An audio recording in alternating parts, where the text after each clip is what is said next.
Bonjour et bienvenue à ma vidéo du mercredi. Chacun de nous avons été offensés, blessés, nous avons sujet d'être en colère, d'en vouloir, mais je voudrais partager aujourd'hui sur ce thème le pardon, une puissance qui libère.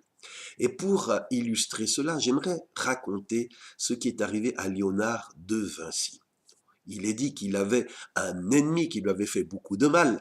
Et quand Léonard de Vinci a peint la scène, c'est-à-dire scène, c'est le dernier repas de Jésus avec ses disciples, eh bien il a représenté exprès son ennemi sous les traits de Judas. Judas, c'est le disciple qui avait trahi Jésus. Comme pour dire, eh bien voilà, bien fait pour toi, voilà, tu m'as fait du mal, moi je me venge en immortalisant sous les traits d'un grand méchant.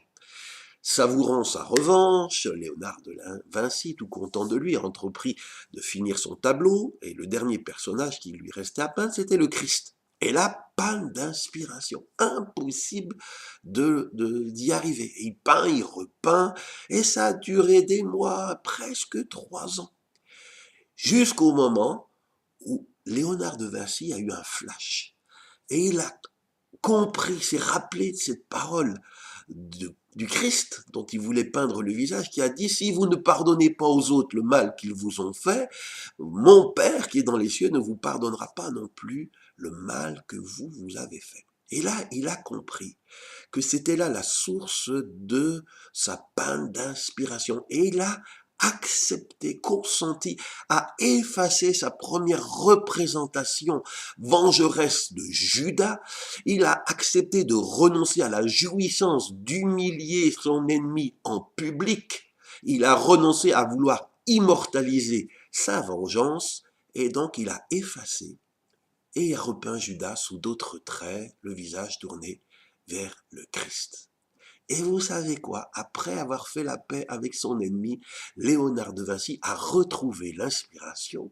Il a pu finir son tableau qui est aujourd'hui une œuvre mondialement connue. C'est le pardon donné qui a libéré la créativité de Léonard de Vinci qui était tenue prisonnière dans le donjon de l'amertume et du ressentiment. Et pour toi qui m'écoutes, je ne sais pas c'est quoi, c'est qui te retient captif dans la colère, dans la haine, qui empêche ta paix et ton bonheur de couler comme un fleuve.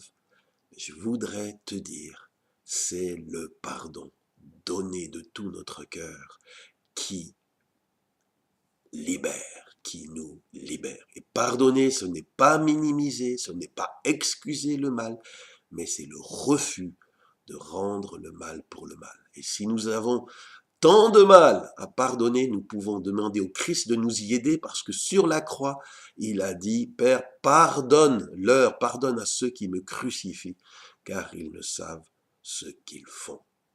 Je voudrais donc t'encourager à ne plus porter ce poids, à libérer ton cœur. Et si tu n'y arrives pas, demande à Jésus de t'y aider.